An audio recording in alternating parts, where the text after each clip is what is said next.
All right, welcome. We are getting started here in just a moment. We're letting people enter from the waiting room. So we will be starting momentarily.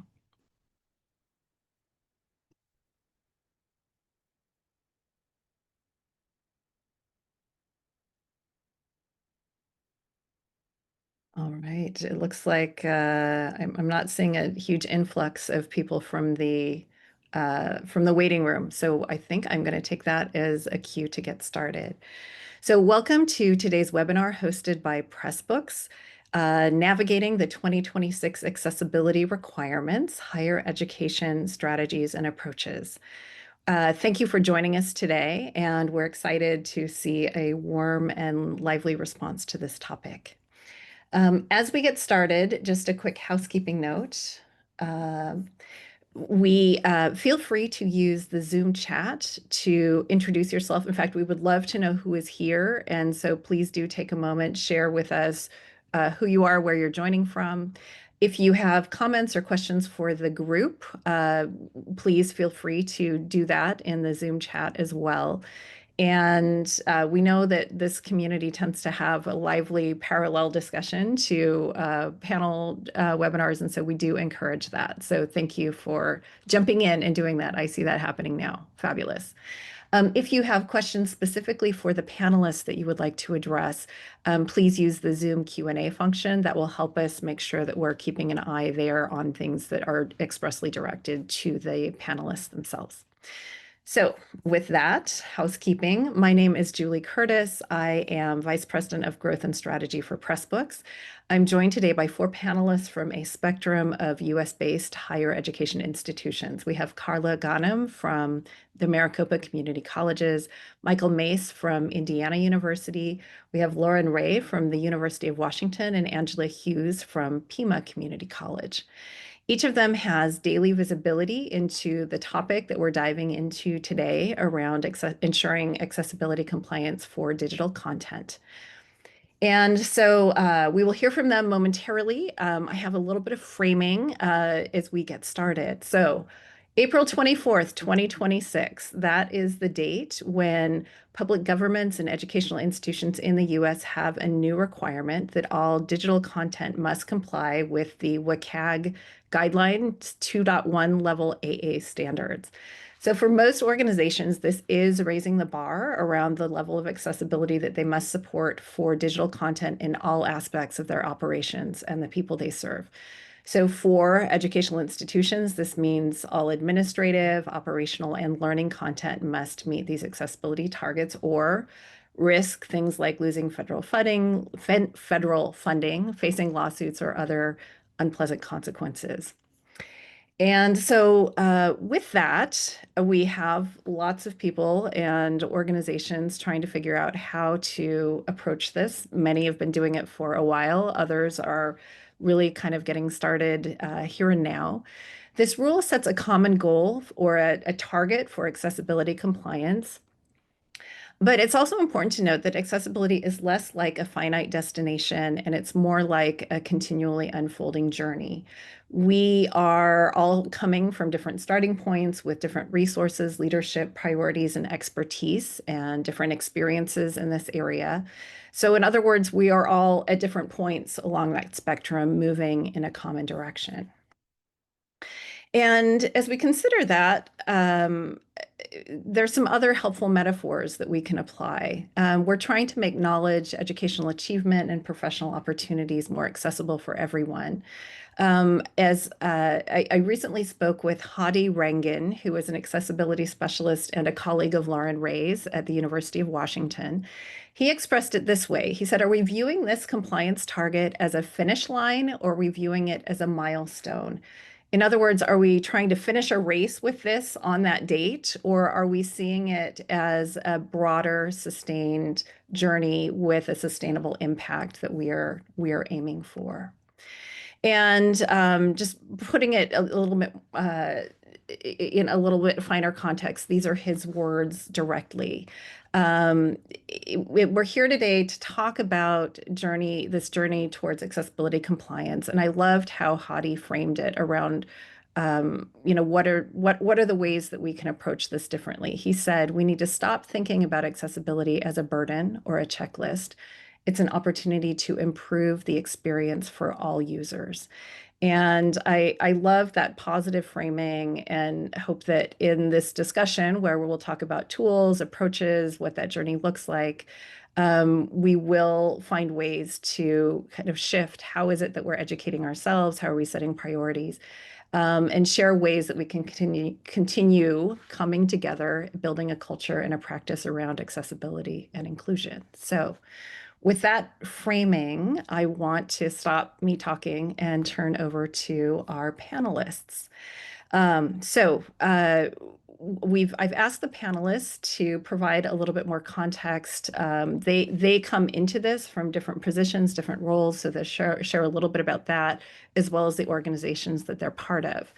And so we will go in the order here: Carla, Mike, Lauren, and Angela. And this is the question, the prompt that I've asked them to start with. So briefly introduce yourself, your role, and how it relates to accessibility efforts at your institution. How would you characterize the overall readiness, strategy, or approach your organization has taken to prepare for these 2026 requirements? So with that, Carla, why don't you get us started?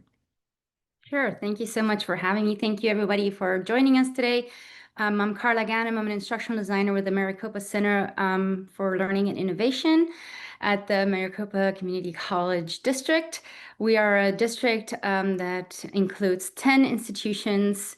They're all individually accredited, so they all have a little bit of their own minds. And then we have a district office where I'm at, and that's where I lead quite a bit of professional development for the entire district. And right now I am also the project lead for our accessibility movement when it comes to professional development.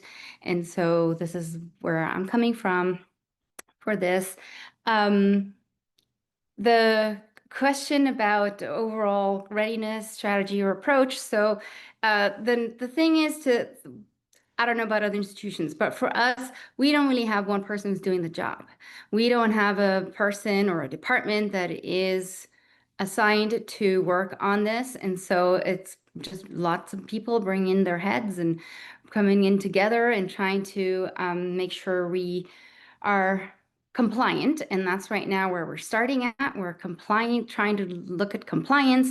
Are we going to be compliant? What can we do? How are we going to go about it? As I said, we created professional development, the self-paced micro developments, as we're calling them, on how to do certain things right from the get-go, besides jumping into straight remediation where everybody's head usually is, right? Everybody wants to like, how do I remediate it? How do I become compliant?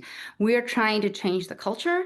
It's baby steps. We're not even close to that because we still have too many people panicking about the compliance and what does it mean for me and my institution, and which is totally understandable. And so we're trying to guide our faculty and our staff to the thought of, as you said earlier, Julie, right? Like the journey. This is a journey. We're not going to be 100% compliant by April 24th. This is not the expected thing. We want to be as compliant as possible, but we're also trying to move away from compliance to access. So we're doing a little thing in January. It's like our day of learning, as we call it, District Day of Learning, where we're bringing in a speaker. You all probably are very familiar with Tom Torben, who's awesome. And so we're trying to, with that next semester, start the move from compliance to access to UDL. And if we do it right from the get-go, then we're all going to be not have to ever worry about this again. And this is not a new thing. Accessibility has always been around. We should have been doing this for years. It's just right now, it's just a little tightened and we're under, the microscope a little bit more. And so that's what we're working on. As I said, we have representatives at shared governance approach. We have some leadership who have to be the ones who are sending out the communication so that people are a little bit more assured. But it is a big undertaking for a huge district where every college basically does their own thing. And so, but that's where we're coming from. And a big shout out for any of our awesome Maricopa people on the call because I saw a couple names come through that I recognized. So thank you for being here. Thanks, Carla. Mike? Well, hello, everybody. Again, thanks for attending. My name is Michael Mace. I am the manager of the Assistive Technology and Accessibility Centers for the Indiana University System. So that's about 8 campuses plus our online, plus all of our medical campuses. Uh, I'm also the co-chair of the Big Ten Academic Alliance IT Accessibility Group. So I get to talk about accessibility twice, once for my own university and then lead a discussion with all the Big Ten universities. And my office does quite a bit of things. So we do all the alternative formats for our disability services office. We work with instructors on the accessibility of their content. We manage all the assistive technology tools, and then we also review any software that's come in for teaching and learning and review the accessibility at it. As to how I would characterize our overall readiness, we're on the way, but we're nowhere near where we need to be. And I think that's the same for most universities. Um, we've been striving and working on accessibility for years, and we've seen a gradual increase in our accessibility scores and our and the application of UDL. But there's always room for improvement, and so we have a task force that consists of compliance, IT, academic affairs. All the players that come to the table and talk about how do we implement this. We've got new policy language going in by the end of the year, which if you know anything about creating policy, that's pretty quick since we started in March. So to be able to get policy enacted that quickly is somewhat of a minor miracle. We are already doing proactive reviews of software, and so we started that right after the rule came out. We already had some, but now we've expanded that. We are we have communicated in every format possible to our faculty members, and we've held individual meetings with different departments and colleges to talk about the obligation and what their faculty members need to do. For us, accessibility is the responsibility of the instructor. uh, I am part of our IT division, so we provide the tools, we provide the training, we provide the support, but we don't do the actual work when it comes to non-accommodation situations. So that is on our faculty members. And it is, we get some mixed results. We find that our teaching faculty are already on board and have been on board, especially knowing that 1 in 4 students have some kind of diagnosed disability, but only 7% of the student population will actually file for disability services because being disabled is expensive. So that's kind of where we are at the moment. And then from a perspective of the Big Ten, we're all working together, sharing ideas, resources, collaborating to try and all get to where we need to be by April 24th, 2026. Thank you, Michael. Lauren?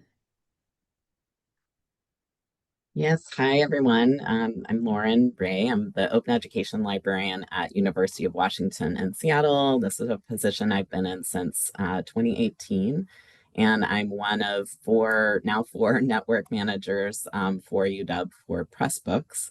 So in my position, accessibility mostly comes up for me in terms of supporting faculty who are authoring OER, primarily in Pressbooks. And in terms of the campus, UW has done a lot with accessibility over the years. I would say that we're a leader nationally. We have Accessible Technology Services Office, which includes the Do It program, which is Disabilities, Opportunities, Internetworking, and Technology. I've been fortunate to learn from those staff, including Hadi.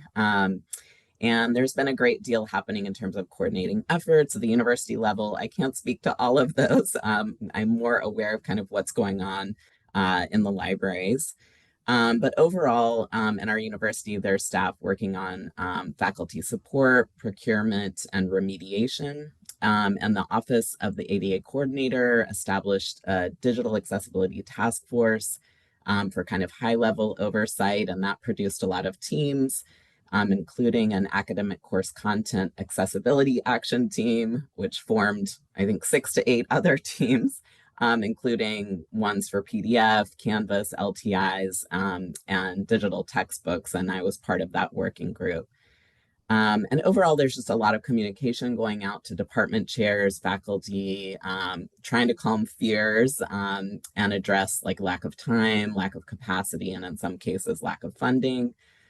Our institution has procured things like Dubbot and Tidy Up, which both kind of are tools that help with accessibility remediation and course content and just web content.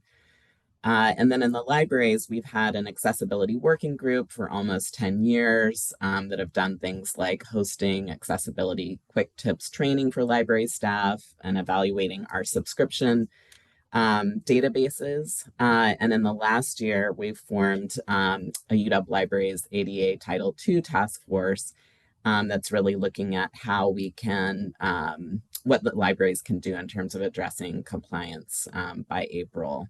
And some of the guiding principles of that task force are accessibility as a shared responsibility across all roles. Compliance is the baseline. Our goal is really to foster a culture of inclusion. Progress will be iterative and ongoing, and this work will not be perfect. So striving for progress over perfection is key. So kind of going back to that quote from Mahadi.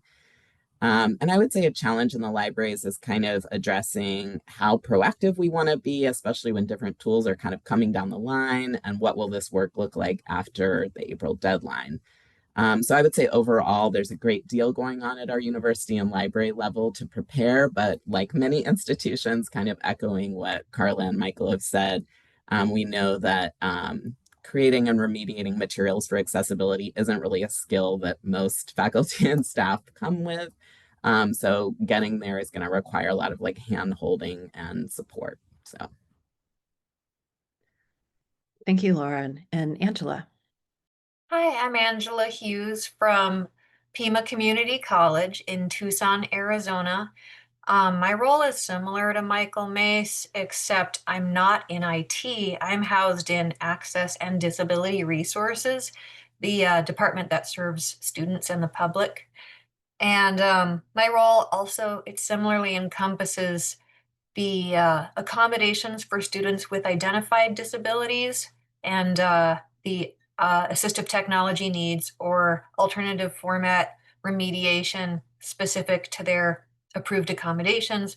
Also ensuring accessible digital infrastructure be in place around the college, regardless of placement of disability accommodations, just the baseline level of accessibility for the public. And I also am included in vetting accessible technology, like technology acquisitions and purchases. I would be part of the review team along with the other members of IT, like security, for making sure that it's a good fit for our college before we officially adopt it and allow it on our machines. And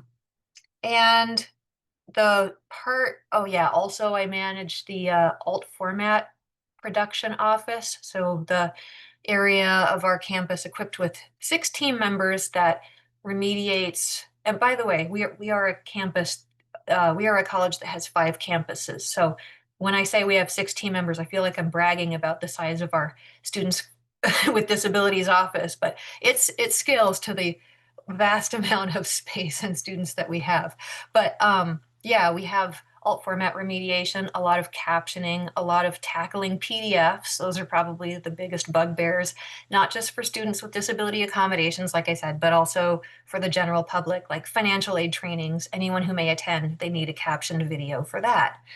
Part of the struggles, I guess, that we're encountering is the part of my role that is equipping the college with accessible creation tools and remediation tools that they themselves can use, faculty creators or student services or student experience, student volunteers who are generating flyers. So we have wrangled a list of accessible creation tools like Grackle Docs for Google Docs, for example, that we've made available for all of our college. These resources are listed in scattered places. And so corralling those into a nice website like what ASU, Arizona State University has, for example, that would be nice. We also sometimes struggle to, if I say, no, please don't use that, but please use this instead. Sometimes I don't always have a use this instead to offer them, or we don't own licenses for it yet. If I do have an identified product that I prefer they use for an accessible creation tool, that's been a struggle. But we are trying to get more members of our college involved in this effort. It's resulted in a policy update that is not approved fully yet. It has to go through like faculty senate, but it's looking promising that we're going to have a backbone to be able to assert these needs and be able to distribute more efforts to each unit across our college. And leadership is starting to get interested in that. Like, for example, the syllabus committee is more interested in making sure syllabus accessibility checks happen before our simple syllabus gets posted in our online course shells. We're a D2L campus. We have Ally. We're in year 2 of 3 of our 3-year Ally contract. They do, accessible document remediation tools in the LMS, and they also allow format download options for students, which is not it's not a way of getting around the WCAG requirements by allowing students that self-serve option, but at least it helps us identify content on the creator and posting side. So that's, I think, where Pima Community College is along this journey. Thank you so much, Angela. All right, we are going to dig into more questions, but before we do that, we want to turn the questions to our webinar audience. And so we have a quick Zoom poll that we'd love you to participate in. It should come up on your screen now. It's just 3 questions. So one, where are you joining from? Just give us your, kind of, state or province, I think, or territory. What's your role? This is a multiple select. So if you wear more than one hat, tell us that you're wearing more than one hat. That's okay.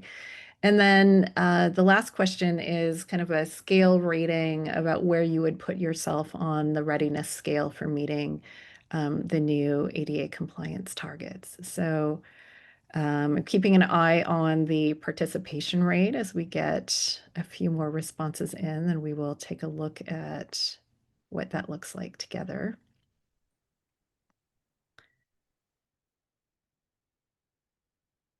And I feel like I need some background music. My husband always hums Girl from Ipanema at this point when we're waiting for something, but I don't have the same humming skills that he does.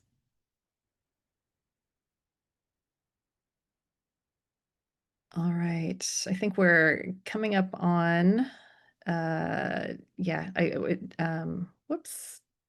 All right, let's see, let me share. Whoop. Okay, I'm clicking the share results. Are results coming up for people? Yes, okay. And actually, this is where Jen is running in the background. Is there a way that we can share the short answers to have some visibility into that one? I don't know. Okay. We'll have to take that separately, I guess. I don't see a way of exposing for everybody to see the short answer. But with our role, we have a mix of administrators, learning coordinators, a lot of educators, and especially a lot of librarians. That's not surprising given we have a lot of librarians in our Pressbooks community audience, as well as a lot of instructional designers, learning technologists, and some others. So that is awesome. And then this question around the readiness scale. So we have 13% who say they are just beginning, 29% who say they are in the assessing and planning stage, doing the audience, doing the audits and working on a remediation plan. A little more than a third, so 37% say they're in active remediation, so working through those issues and moving in that direction. Just 5% say they are substantially compliant, and 0% say they are fully prepared. And so I think and then another 15% say they're not quite sure. So I think part of what this says is wherever you are on the scale, you're in good company, and unless you're fully compliant, in which you're out there solo. And we would all love to know who you are. Okay, thank you for that. Let me, I'm going to close out the poll for me anyway. And so we'll have the next question for our panelists. So for the Pressbooks community, obviously content accessibility is a major area of focus. So what approaches have you taken to identify what needs attention, to do the audits and prioritization, including your work with Pressbooks? Michael, maybe we'll start with you on this one.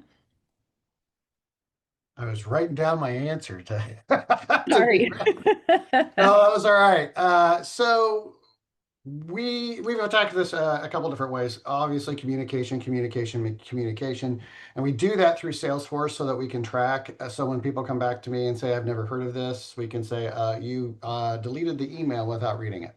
So I would say if you are building a communication plan, make sure you have a way to track how your communication plan is working, and that you have a way to show people, yes, we tried. So that's one of the first things we started with.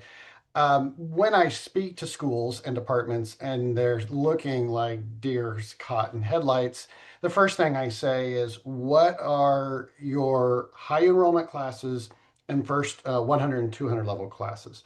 And when we look at that, statistically, most of the time, it's 4 classes. 4 classes represent 50% of their enrollment. And so telling them, focus on those 4 courses, get those up first, work on those, and then continue to iterate so that you're not just stuck in analysis paralysis. And one of the things that I frequently see is that instructors will come to me with, here's this really minuscule thing that I do in my teaching that's very obtuse, and I don't know how I'm going to make that accessible. And my response is your syllabus done? And so those are the kind of conversations you really should start having. Is you're going to get a lot of people who object immediately because they see this mountain of work, and then you have to say, okay, yes, it's a lot. It's the whole eating the elephant, one bite at a time. How can you make the fastest improvements, the quickest or the fastest improvements with the minimal amount of effort? Other things, when we talk about text identification, we're really starting to push. We have an OER program, and to graduate, and you get a grant if you participate in it. And the only way you get your final check is you have to come through my office. So we're working, and Pressbooks is a requirement. We have all OER that's created in this program has to go through Pressbooks, and so we frequently work in the Pressbooks platforms for our OER content. We're also trying to get instructors, if they're thinking about self-publishing, to look at Pressbooks and IU Press versus contracting with a third-party publisher, so that we're maintaining more control over the accessibility of that content and the actual utilization of that content. So, and then finally, we've used Pressbooks in the past for our accommodations. So if we have a situation where we have 9, 10, 12, 14 journal articles, we may convert those and throw them in a Pressbook, just so that the students have access to that, and we can distribute that to all of our students in that course, because we know even though that one student may have the accommodation, 25% need that accommodation in the class. Thanks, Michael. Angela, do you want to jump in? I will say I am not the point of contact at my college for Pressbooks. Chelsea James has far more awareness of how the platform works and who's using it. But I got interested in it because we did have an inaccessible book written by a local instructor at our college that was on a website where there was a lot of pop-up and ad stuff surrounding the book. It was not accessible with a screen reader when we tested it. And this book had the option of moving to Pressbooks, and that enhanced the accessibility. And I think it also allowed us more control within our college about what kind of format we could post. And so I look forward to having more Pressbooks content available, not just for the students with disability accommodations, like Michael said, but also for anyone who may need it. That's also a struggle we've faced when there's copyright restrictions on content that we render accessible, like we caption a video, or we have an alternative format of a book that we would love to share with the whole class so that no one has to come forward and place an accommodation request again for that same material if the ebook meets their needs, or the video, now that we've captioned it. But sadly, because of the restricted rights, only limited audiences get the accessible content shared with them, and everybody else gets the default format that needs formatting. So Pressbooks hopefully could, with the correct rights restrictions, allow more of that content to be accessible. I also am interested in this being an ebook tool that could do EPUB in a way that requires less effort. Like currently, if we want a student to read an EPUB book, which is among the highest as far as e-text accessibility when it's authored correctly, HTML5 and ebooks are among the highest that I've experienced. And if you have an EPUB, typically we'd say download a Thorium ebook reader, for example, which is screen reader accessible, and then you can read your book. And you have this file that we transmit like in a zipped folder. It's a little more complicated than simply clicking a link and loading the page, which you could read on the go. It's pretty appealing. But yeah, I'm more here to learn about the capabilities of Pressbooks from all y'all, because my expertise on it is just introductory at this point. Thank you, Angela. Carla, do you want to jump in on this question? Sure. Thank you, Julie. I think just like Michael, we, we'd have to have those conversations, and everybody is freaked out about it. Not like, obviously they're not experts in it. They don't know what we're talking about in some cases. Some of them are still, I think, in denial. It's like, this is something that's not going to happen. It's going to go away. So we're really trying to work through that. Yes, 5 stages of grief, Michael, for sure right now. And we're all going through it, not just the faculty, but we are offering a lot of support. So as I mentioned earlier, we at the district office, I have 2 wonderful instructional designer colleagues, and I think one of them should be on the call. Shout out to Debbie Baker, who's also our open education all person for the whole district. So she's an amazing person. Probably a lot of you already know her. And so we have, as I said earlier, 10 individual colleges. So we have at least 10 network managers for Pressbook. But when we created the micro developments where we were trying to change the culture, we really started by we're going to, from the district level, right? I'm sitting at the district level, not at an individual college. We're going to try to push out, here's why it's important to do these things. And then here's how to do some of the things, right? Like, here's how to, why headings are important. Here's how to do it and how easy it is. If you do it from the get-go, you won't have that issue. Here's about tables. Don't use them for layouts. Readable content, color, all of that. So we were trying to bring the knowledge and skills to them before jumping into remediation, but everybody's mind is on remediation. To create those micro developments, 9 of our colleges use Canvas. And for those who are familiar with the Maricopa Community Colleges, we have one college who's pretty much online, and they have their own LMS, the Real Learn. But all the others go through Canvas. And so for Canvas, over the summer, a group got together and discussed best tools for remediation and decided on Use Your Panorama. And that was rolled out the first day faculty came back, which is probably a big mistake because now everybody's mind is even more on remediation.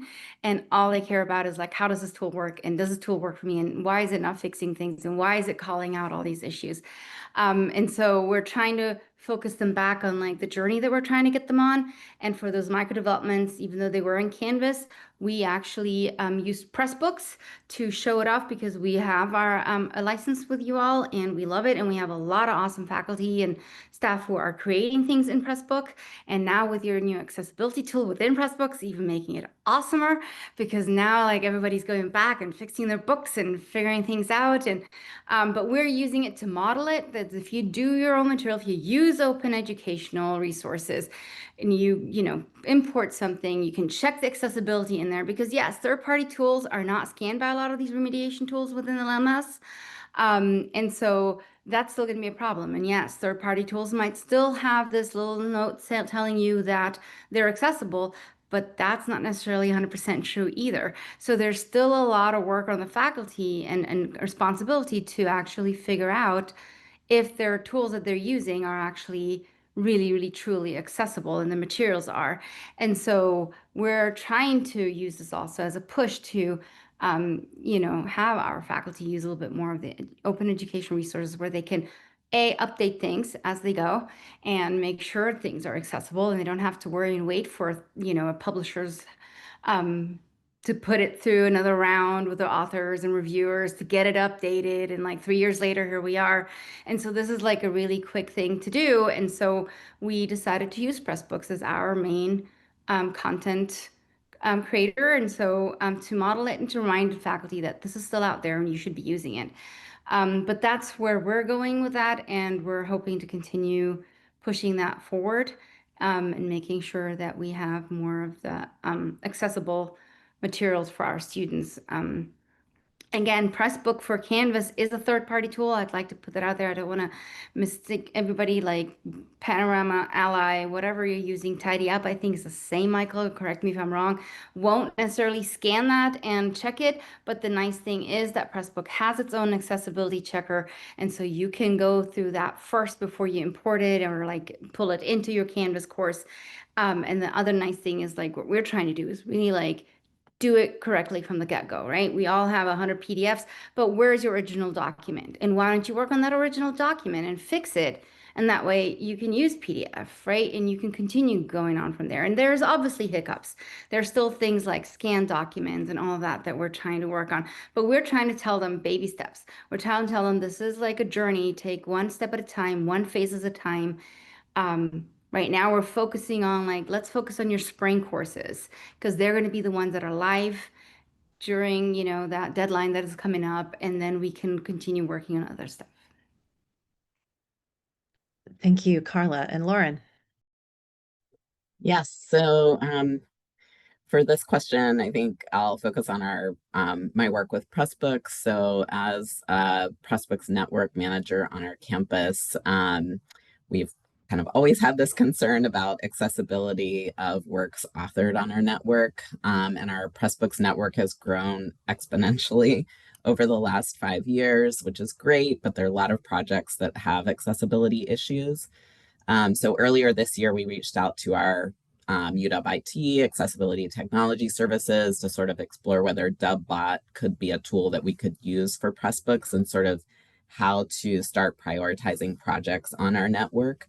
And we wanted to know, whether all of our Pressbooks projects should be considered for the April deadline. And the basic answer was yes, if it's authored by someone at the university, then it should be.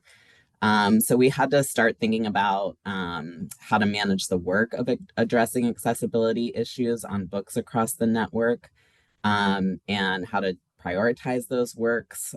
For us, DubBot wasn't ideal because it would crawl the homepage, but not necessarily book content. So we were really happy to hear about Pressbooks' authoring tool for accessibility. And at that time, or at this time, we have a really large network. So we have, I think, close to 1,000 book projects on our Pressbooks network. And it really, we realized that it sort of needed to start with this overdue project of managing our network and cleaning it up before we got to the accessibility task. So we have 2 other campuses and their librarians on those campuses that also serve as Pressbooks network managers. And so we've been working together to come up with some goals and a process for deleting book projects that are private and sort of obviously like abandoned projects. And also just getting a better sense of what's on our network and things that are public and higher traffic. So currently that work is looking like removing those kind of abandoned projects that are taking up space, ensuring that administrators and authors of Pressbooks books on our network know about accessibility in their books and feel supported, and identifying books that need more support and promotion. One thing I really love about Pressbooks is that it allows us to really easily like filter books by, usage and last edited. And so it's much easier for us to kind of do that work as network managers with those tools. And we started the free trial of the Pressbooks authoring accessibility tool, and we're happy to get continued funding for it. So we've been emailing our list of administrators on public books on our network to let them know about the tool.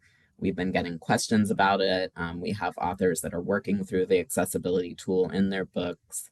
And while at the same time kind of creating this scaffolded process for removing no longer active books. It's also complicated because even if books aren't public yet, they could be public sometime in the future. So sort of determining which books on the network we need to reach out to really encourage them to start looking at accessibility issues. So we've heard back from faculty that they're using the accessibility tool in Pressbooks and have gotten some questions. So it's nice to see that people are working through their books. And at the same time, we've heard, from faculty who are like, I'm overwhelmed. I don't have time for this. I would love to be able to do this, but this is a busy time. So we're really trying to, let them know that we're here for support. So we're planning on offering some office hour sessions in January where faculty can join in and kind of work on remediating issues in their books together and get support that way. And we're sort of still in progress of developing our plan for support, but that's kind of where we're at now. So Thank you so much. All right. I'm going to skip over in the interest of time. I've been watching both the conversation in chat as well as a couple of the Q&A questions that have been submitted. And I think it speaks to this question that's one that we prepared to broaden the conversation. So of course, I am delighted to hear all the mentions of Pressbooks and we are a Pressbooks community, but also there are other tools, other potential frameworks or partnerships that might be helpful. And so I want to give the panel the opportunity to speak more broadly to this as well. So anyone want to jump in and talk about other tools, processes, frameworks, partnerships that you have found helpful as you're moving this direction? I can start. So I would say when we talk about tools, an accessibility checker is really key here. You need one, and I know they're expensive and they're hard to sometimes get the funding for. But if you don't know where you are, you don't know where you're going. So you've got to somehow convince your leadership for one of those, and they run the gamut in price. And depending on your LMS, right? So you have Tidy Up and you do it for Canvas. That's one avenue. They're probably the cheapest. You've got Anthology Ally, you've got UJA Panorama, and you've got Pope Tech. I was about to forget that one. And so those are all available in the Canvas. When you talk about D2L, your tools are a little limited. You have Ally, you have UJA, and then you have, I'm not sure if Pope Tech works for them or not. But D2L just created their own accessibility tool and not just released. So, and then if you're a Moodle shop, then you've got, again, Ally and Panorama. So getting one of those is very important. And then the next thing is start looking at your partnership with your publishers, because that's going to be key here. We just met with McGraw-Hill. Shout out if anyone is from McGraw-Hill. We just met with them on Alex, and we got a remediation roadmap from Alex, because most of you might be using their PPL product, which is their placement testing. So starting to develop those relationships and a partnership, not adversarial, right? If you start yelling at them, they'll shut down. So trying to encourage that conversation, have a positive back and forth with the publishers and your tool providers to make sure that you know where they are and you know where they're going, and you get comfort level as to that they're going to meet that obligation. So I would say those are the two big things is on our side that we've really focused on. And I'd say the last one, we have automatic speech recognition turned on for all of our video content. So anytime someone uploads a video, it automatically gets captioned. I want to say that is, you have to edit those, and we tell people that, but the newest engine that we have in our video hosting solution is really good based on Whisper. So those are some of the tools you can look at.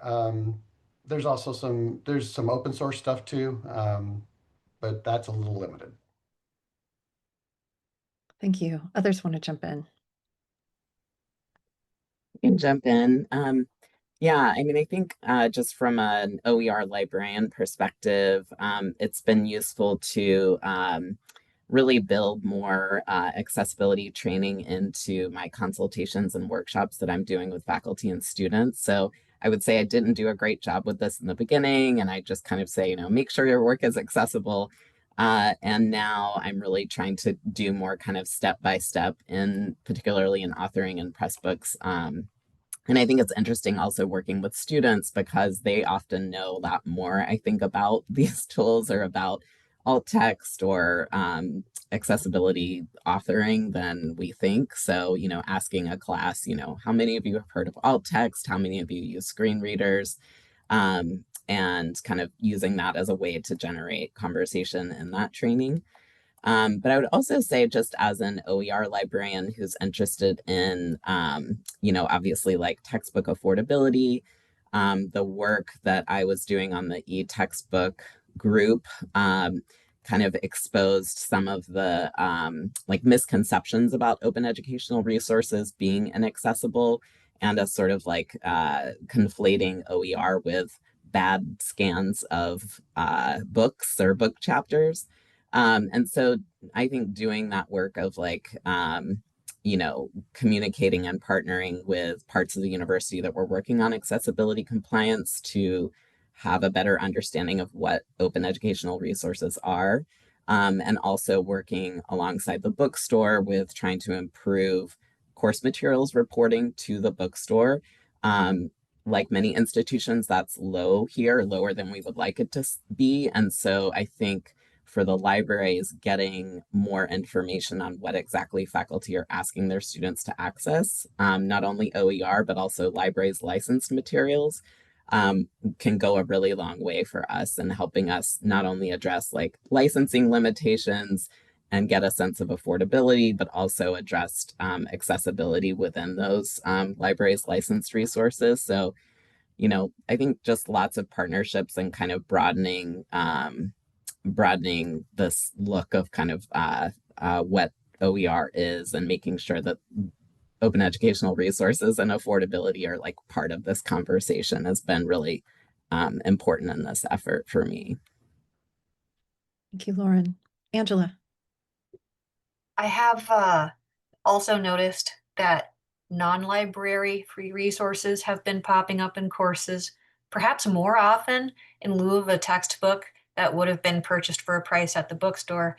The way of accomplishing free learning materials is a smattering of a bunch of little documents from a bunch of places, like educationworld.com. That PDF was free, but it wasn't accessible, and I wish the instructor would have turned to the library instead to perhaps find the same resource elsewhere. One great pro about free resources is that you can consult them ahead of time before the course start date. If your textbook is active from the course start date onward, then you as a student, you don't get to preview the content and decide, do I really want to register for this course? Or do I have the capabilities of, is my disability and my accommodations a match for this type of content in the format and modality that this course is offered, right? It's information. And so I either like fully free resources that you can open at any time in the academic year, or the kind that we've paid for, but we have a subscription as a college, like Wiley Plus, Newton Alta, even Cengage. It's included in the course fees, and you use your college login to access that book at any time of the year. Like that's not OER, but at least it's still available to engage with. And also, those two, Wiley Plus or Newton Alta, for example, has an alternative set of documents in addition to their interactive third-party platform, which the learning management system accessibility checker will miss. It takes you to an external site or an embedded site, and the accessibility checker won't find that content, but at least they can supply upon request alternative content. Like you may have a platform that claims to be WCAG 2.1 AA compliant, and indeed it is. But if you need individualized formats, because remember, compliance with this new law in April is not going to erase the need for individualized accommodations like Braille. That's still going to be something we need to do in addition to the content meeting this law. It's helpful to have a set of documents or resources that aren't part of this AI-driven responsive learning platform where no set of questions are ever the same. Like if a publisher can't provide that or third-party creation tool, then we're fully dependent on them for our course information. And I would like to take back some of the control of the content in our lessons that we should own so that we can manipulate it when we need to. Thanks, Angela. Carla, you want to add anything on this one? I mean, I echo a lot of things that have already been said, but yes, we've been like definitely, as I said, we have purchased UJET Panorama. I think budget is an issue for everybody right now. Nobody really has the money for a lot of things, but I think leadership is a little bit more inclined to throw in some money for accessibility tools and anything that can help us, meet that compliance.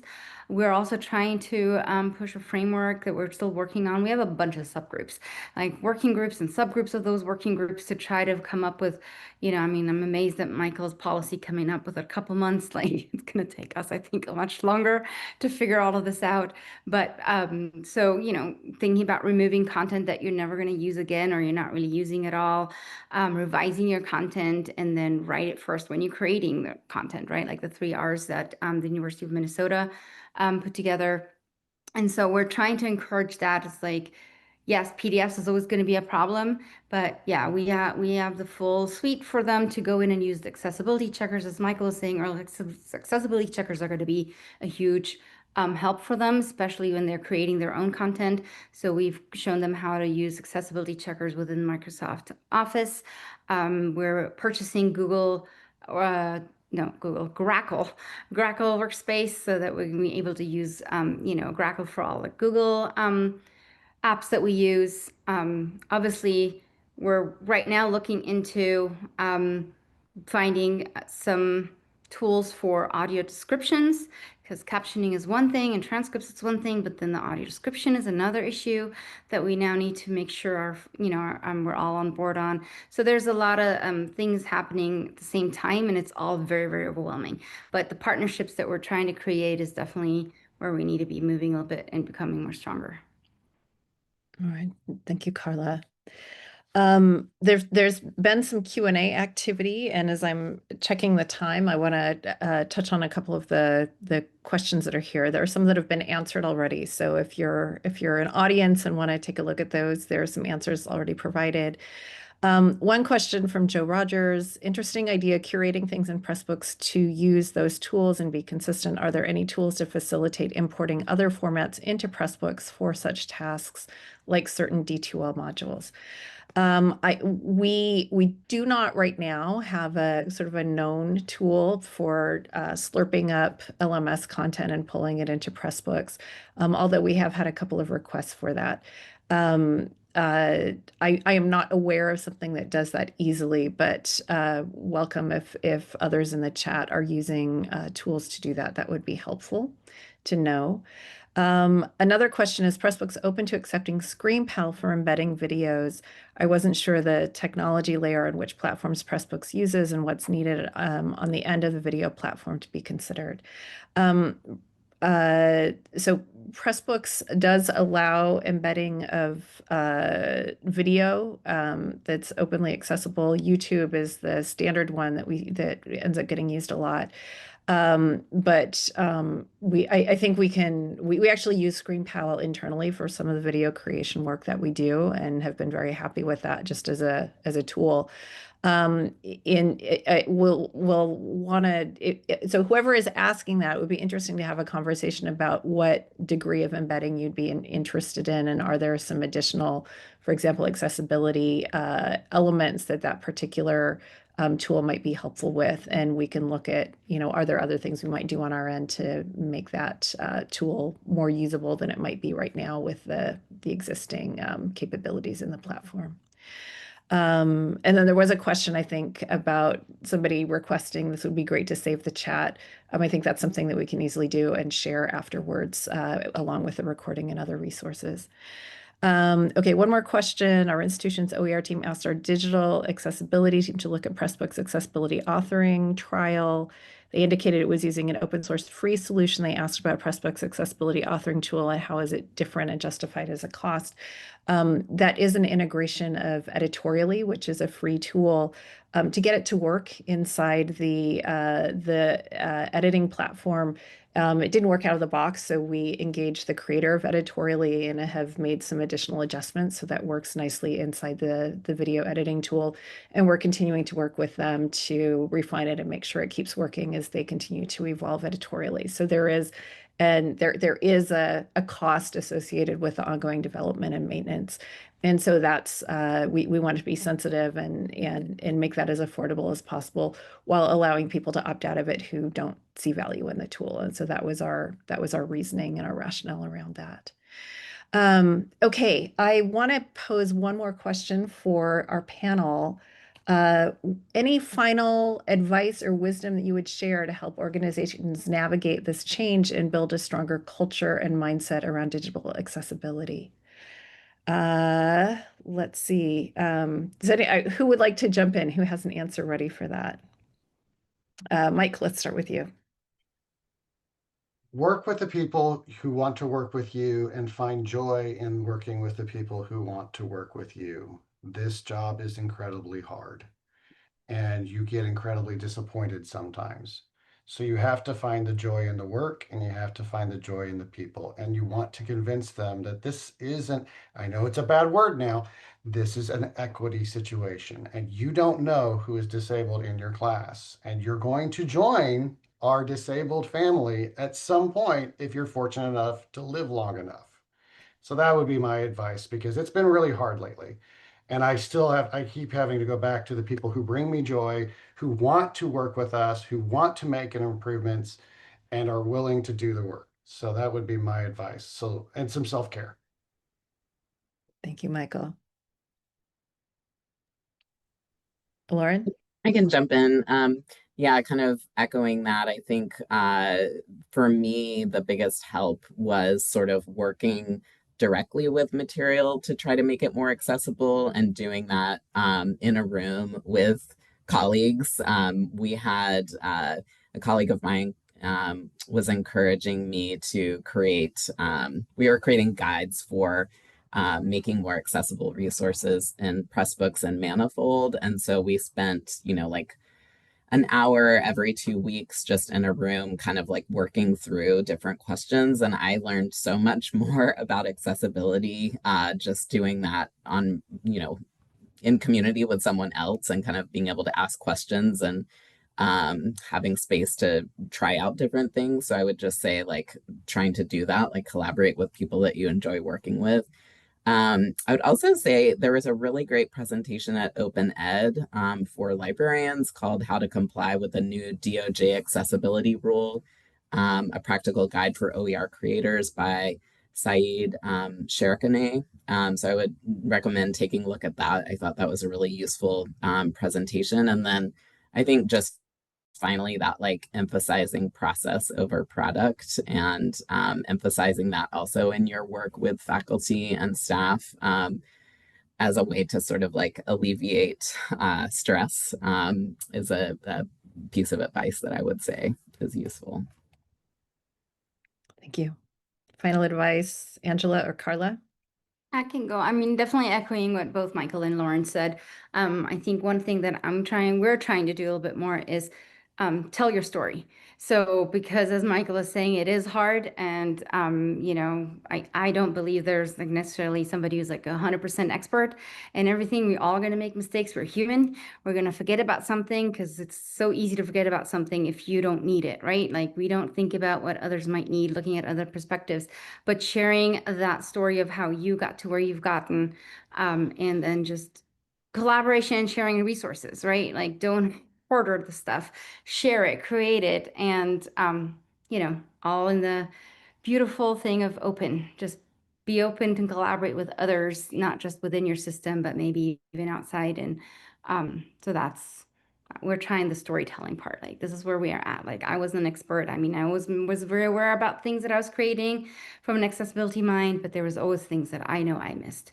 And just telling that story shows that like, yes, I'm the one who's putting on professional development, and yet I still have missed stuff, right? So this is important to know that we're on a journey together, and it's not ending April 24, 2026. So that's another thing to like remind people. We're gonna try to do this together, step by step. Thank you. Angela, final thoughts.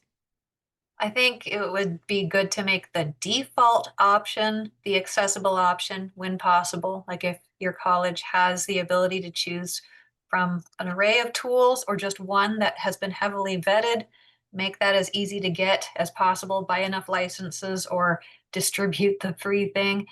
Um, Also, I like boasting about our accessibility champions, the people who are good role models, who I would like others to strive to resemble, our faculty creators, and boasting about accessible platforms and tools too, like the registrar's office used this form building tool. Would you like to use it for your financial services forms? That actually has caught on with great popularity thanks to boasting about these examples.